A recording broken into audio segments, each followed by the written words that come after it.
Well, this is a little bit different from my channel. This is actually a product review. Now, Stirlingkit reached out to me. Well, actually, they sent the email to MyFitBoy, who very kindly forwarded it to me. So, very big shout out to MyFitBoy, because without him, this wouldn't be happening. But Stirlingkit reached out to me for a collaboration on a review of a product, and this is the product they sent me. It's a Retrol SE-02 steam engine plant, and it's a kit, so it does need some assembly. And those of you who are interested in model steam engines in the model steam engine community will know Retrol very well. They make some amazing kits, and steam engines, Stirling engines, internal combustion engines, and their products, from what I've seen of other people's reviews, are generally very, very good. So let's get this thing out of the box and have a look, see what's inside it. This thing is very, very nicely packaged, all pre-cut foam insert. On the top you have this piece, and then you've got the instructions, and I'll zoom in on the instructions because there's something very important that you see straight away when you first open it up. Yes, age greater than or equal to 14. Oh, I'm lucky. I'll just scrape in on that one, obviously, so I think I should be able to manage putting this together. So this is what you get in the box, and it's all very, very nicely laid out. Whilst obviously there is some assembly required here, the major components like the boiler and the engine itself, generator and that, they're all built for you, so it's basically just a matter of bolting it all together. Now, there have been quite a few reviews on YouTube of this engine already, and 2 or 3 of them have been done by YouTube channels I subscribe to. My good friend Rob over on the XNUDU channel reviewed this, as did my friend Jim over on the Blue Healers channel, and Aid Swash also did a review of this. So I've watched these because obviously, you know, you want to be informed about this stuff, and yeah, it seems to be a very, very nice engine. One of the things that I've noticed that a lot of reviews don't do is they don't talk about price, and I think that's very important because obviously, you know, if you want one of these, you're gonna have to spend some money. So as of making this video, the price for this engine on Stirlingkit's website is £246. Now, there will be a discount code in the description of the video, so hopefully that will allow you to get a little bit off. But no, I wanted to make that clear. This is a lovely engine, but it's not a cheap engine. So, you know, we are talking a serious amount of money. Now, I'm not being paid to do this review. They did give me the engine for free, so I want to be honest about that. However, you know me, if I think there's anything wrong with this thing at all, I will mention it. I'm not that kind of a person. But from what I've seen in the other reviews, this is a really, really nice bit of kit. So there you go, that's what you get. Other thing I like about this, they give you all the tools you need, even a pair of tweezers, look. They give you all the tools you need to put this thing together, so you don't need a workshop, you just need a table to assemble it on. That's all you need, which is fantastic. So, yeah. Right, let's have a look at a better in-depth look at the instructions. Well, the instructions are pretty comprehensive. I do like this setup, very similar to sort of the instructions you get with Lego kits. It's all images, so that it's very straightforward. You can see exactly what you need, and the screws and nuts and all the various parts are numbered, and there is a bill of materials on the back here. There we go. So, you know, everything is numbered, and yeah, it should be fairly easy to put together. And again, all the screws there on this sheet, everything is indicated with an image and a number, so you shouldn't even I should be able to follow this one. So right, let's get on and get it together. So here's all the components laid out. There's a few bits and pieces, and obviously there's various supports in the little box here and all the screws and nuts, but I think it should be a fairly straightforward assembly. I will film some of the build. I'm not going to film the whole lot because it would just make the video way too long, but I will film some of it, and you can see, you know, what's involved in putting it together. Okay, so I'm going to start the build. Now, according to the instruction sheet, which is here, I'll turn the light away so you can see it. This is, where are we? Yeah, so get it so you can see. This is first stage, which is putting the actual engine onto this plate here using 22 times 4 and 22 according to the part schedule over here. is M3x5 Allen headed screws. So that's what we're going to do. Now, what I will say is I've had a quick close look at this, the engine, and most of it is very, very nice. I'm not over keen on this little bent copper rivet that they've put in to hold the connecting rod onto the piston rod. It'll do the job, obviously, but it's you know, it's a little bit compared to the rest of the way the engine is assembled. That's kind of a little bit crude. The other thing is that the piston rod end is loose. The nut's not tight, so I would definitely inspect everything, and I'm going to have to nip that up while I'm here. So we'll do that first, and I'm going to use the tools supplied because obviously many people won't have anything other than the tools supplied. But they're very basic. It's a very basic spanner, but you know, you only have to nip that up, and there you go. That's nice and tight now. So yeah, so according to the instructions, we have to bolt this onto this frame, and as far as I can tell, it goes on like that, and it's those four holes there. So I'm going to find the appropriate Allen key. It looks like it's probably the big one. Yeah, there we go. So let's turn this over. I'm just going to line the holes up fairly easily. I'll probably put the first one in just using my fingers, if I can manage to do that. Yeah, there we go. Get that started.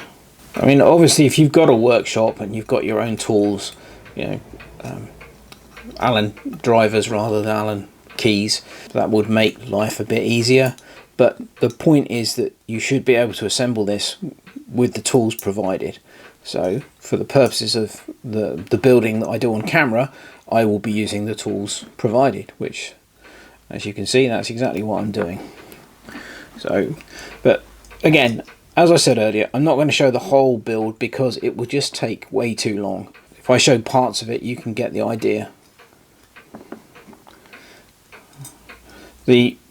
This machining is excellent. I can't fault the machining. This plate is lovely. Holes are all line up, and the tapped holes that the screws go into are absolutely fine. Nothing wrong with that. The screws are going in perfectly, as you can see. It's very nice. I'm not going to put a lot of excessive force on these. I think just nipping them up should be good. And there we go. So that's the very first part of the build done. So I've got this now mounted onto the base plate. This is a little bit tricky. You've got 9 M3 by 25mm bolts, and you've got 9 spacers. And the way I went about doing this, I'm not saying it's the best way, but it worked for me. I put these two in and tightened them up, so this held all this in place. And then using the tweezers, which were actually quite useful, I placed one spacer in position, dropped the bolt down and did that up, and then went around and did all the others. I haven't tightened these up at this end with the blocks for the crankshaft because these may need to be adjusted to get a nice free crankshaft movement. So right, on to the next stage. Step number 3 is fitting these lovely little top hat ball race bearings, and I believe they simply push in. This one has 2 in, this one has 1. Well, strangely enough, these are all supposed to be identical, but this one seems to be quite tight if you put it in from that side. This one goes in a lot easier. There we go. And there's another one. This one has 2 in, so that goes in there like that. So yeah, so don't know quite why that was tight the other way around, but they should just push in, and they have now just pushed in. So here's the valve linkage, which as far as I can tell is it's like Locomotive Stephenson's valve linkage. Right.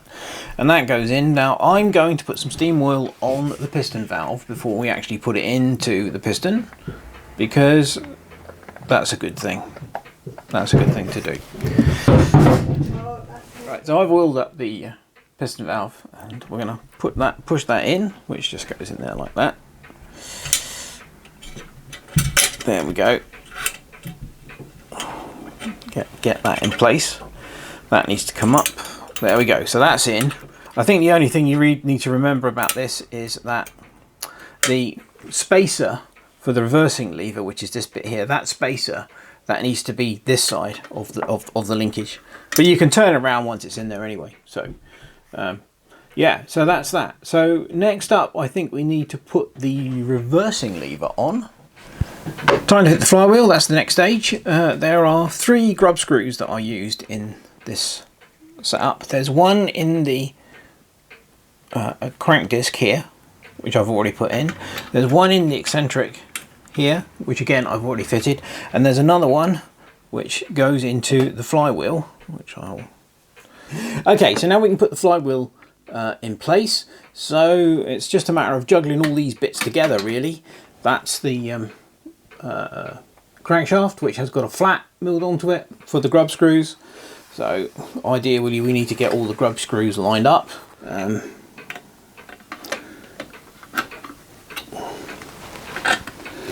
Through there, through the flywheel and the eccentric strap, like that, through the other bearings, like that, and then there we go. I think that's about it. Okay, yeah, that's it. I went too far through there. So that's all that. I'll get that tightened up off camera, and we'll see how we are. We'll see where we are. Well, that all went together fairly well. The reverser works. All great. So the next stage is bolting on the base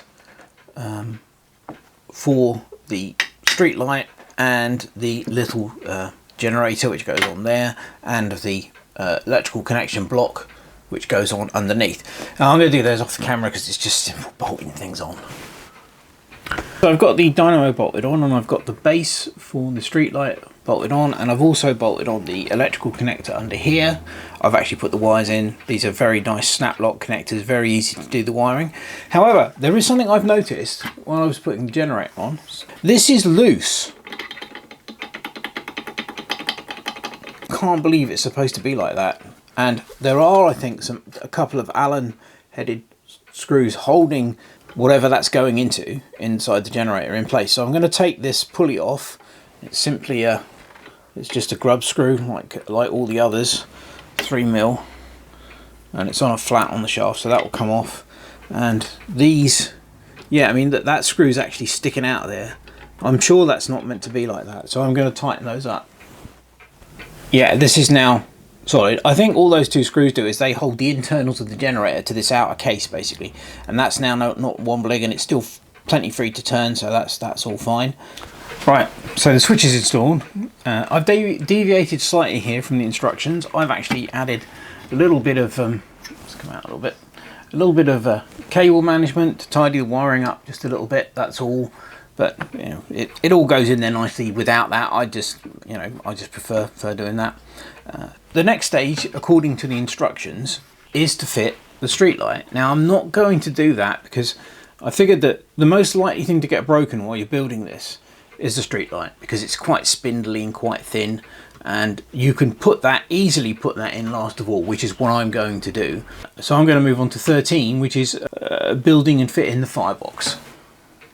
Now the firebox consists of these 10 parts. You've got back and a front, 2 sides, the straps, and you've got 4 brass supports which go in the sides like that of the firebox, and it all gets basically screwed together. I'll put one of the sides on, and so you can see, you know, how it all works.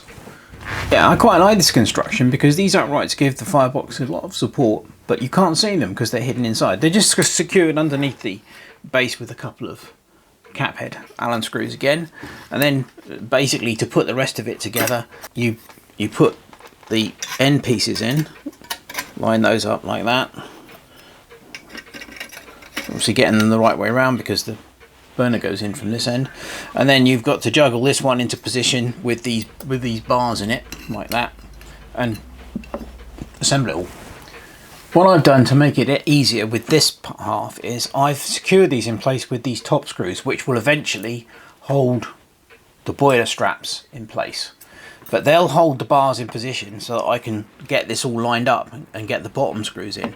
The other thing to remember is with this end plate, you need to make sure you get it around the right way, because this hole here is for the steam pipe to come out, and that needs to be on the engine side, so that needs to be there like that. So I've got to basically get that in there like that, get the plates into the slots, there we go, and then I've got to get underneath and put the screws in. Well, it's coming along very nicely. It's been very easy to do so far. So the next job is fitting the boiler, which is all made for you, so that's just a matter of wiggling the pipe in like that so that it sits on there nicely, and then we just attach the straps like that with these little M3 screws, and I'll get that bolted down. I'll do that off camera, and starting to look like a steam engine plant. But it's looking really good. So the next stage is to fit the steam pipe, which is, it just pushes over the outlet from the boiler, and it pushes onto the inlet to the steam chest, which is there. And so all that leaves me left to do is assemble the burner, which is only a few bits, that just all pushes together, and do the street light. The Retrol SE-02 is finished, and what a lovely looking thing it is. So, comments on the build: very easy to put together, and you can most certainly assemble it using the tools provided. The instructions are very clear. There are a few fiddly bits, but it's not that difficult. I mean, it took me most of the afternoon to put it together, because obviously I've been filming it, and I'm having to stop to do other things. You could easily put this together, I would have thought, in an hour if you can just work at it without any interruptions. Thoughts on it in general: I think it is an amazing bit of kit.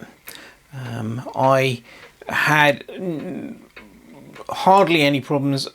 The only real thing was the fact that the generator was loose within its housing, but again, you just take the pulley off, and the Allen keys provided are the right size to tighten the two screws up that hold it in place.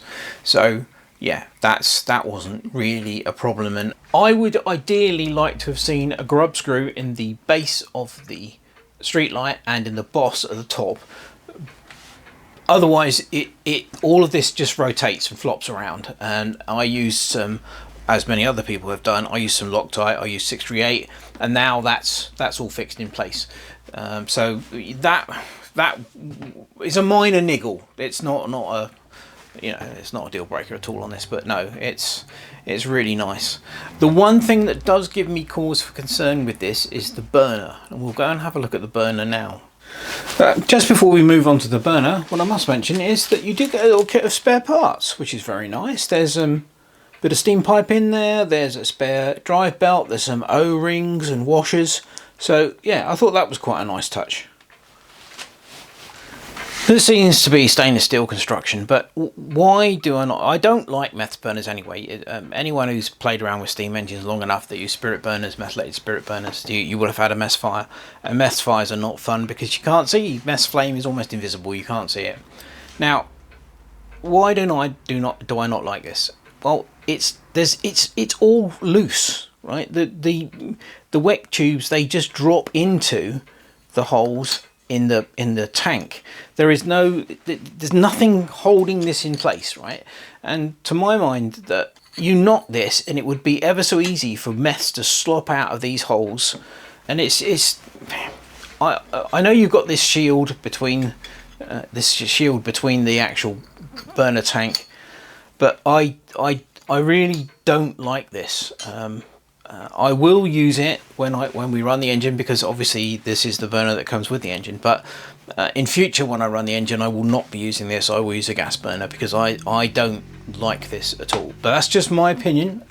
Other people have run it quite successfully using this burner, and it obviously works.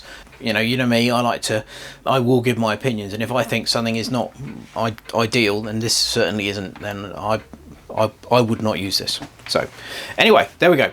Right, next step will be to actually see if we can get this thing running. Time to steam the Retrol SE-02. and see what it can do.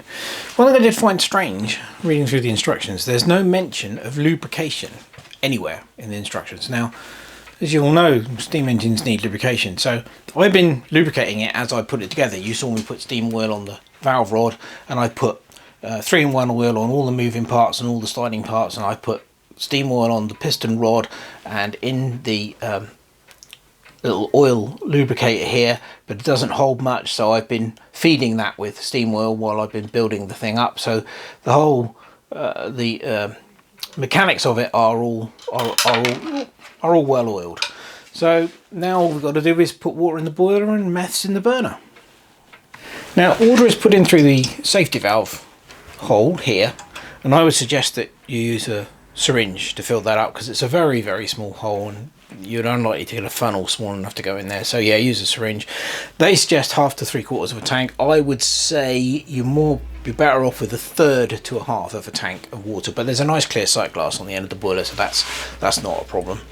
Again, with the burner, you just pull this off, and I'd use a syringe to put your meths in there, and half full absolute tops on this. As I said, I'm a little bit wary of this burner, but we are going to use it. So right, I'll get the water and the meths in and we'll get it fired up. Well, I think we're about there. Let's open this up. Let's open. Yeah.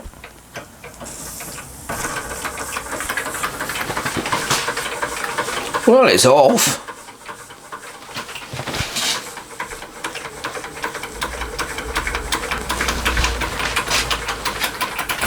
It's running, yeah.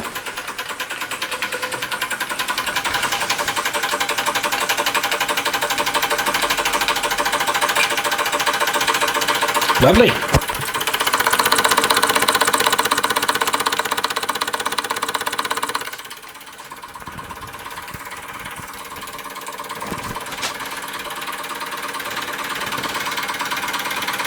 Runs a treat.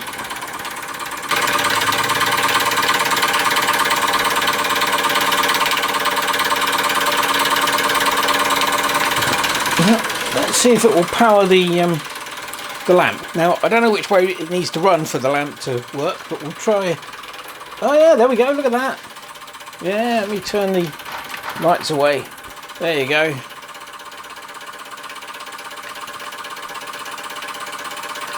We have light. Excellent.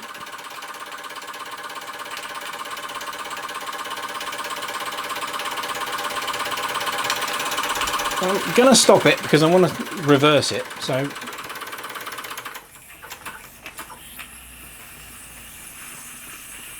oh, there we go. So it should run that way now, which it does.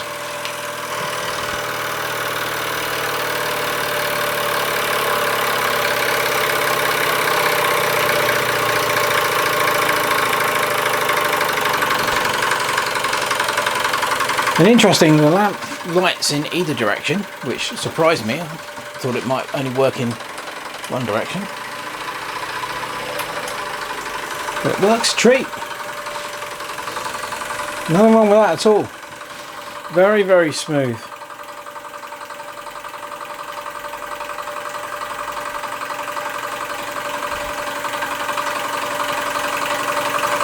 What a lovely engine. Oh, I'm well pleased with that. I actually only put about 1/3 of water into the boiler, but that seems to be plenty, and you can easily keep an eye on it, so no worries there. But no, it works superbly.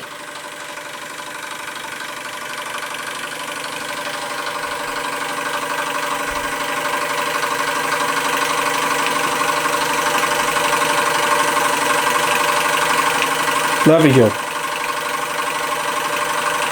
It would be remiss of me not to try the whistle.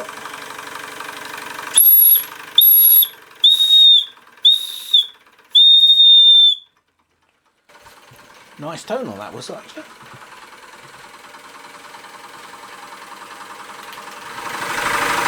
Yes, I have to say that this is an absolutely lovely engine.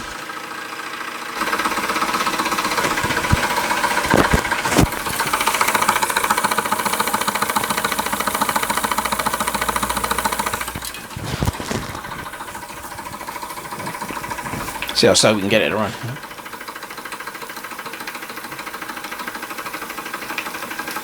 That is very hot, the regulator wheel.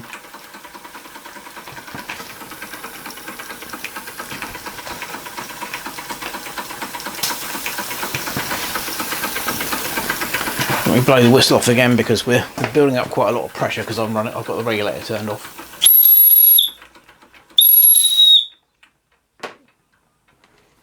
Undo that a bit. There we go.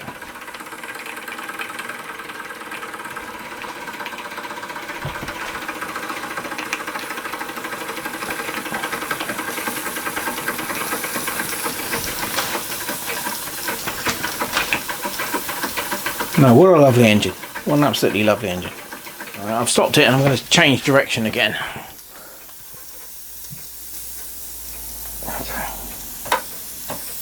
Oh, turn the regulator on a bit. Helps. There we go. Lovely.